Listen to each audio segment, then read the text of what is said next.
Parenting একটা art, কিন্তু প্রত্যেকটা জেনারেশনে এই আর্টের স্টাইলটা ডিফারেন্ট। এত আর্ট ফার্ট বুঝি কি?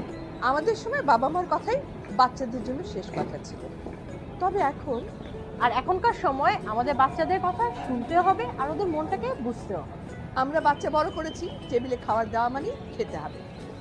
এই টেবিলে খাবার দেওয়া আছে, খাইলে খা, নাহলে কিন্তু উঠে রাখলাম। আর এখন এখনকার সময় আমরা মারা বাচ্চাদের পছন্দের খাবারটা অপশন হিসেবে মাথায় রাখি। এই এত প্যান প্যান ঘ্যান ঘ্যান কিসের?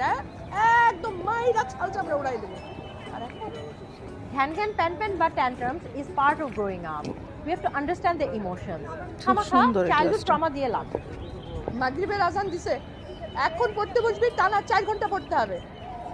আর এখন পড়ার ফাঁকে ফাঁকে অবশ্যই রেস্ট দিতে হবে আর রুটিন করে দিতে হবে অ্যাটেনশন ধরে রাখার।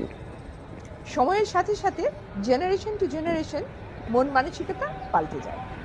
তাই যুগের সাথে সাথে প্যারেন্টিং স্টাইলও পাল্টাতে।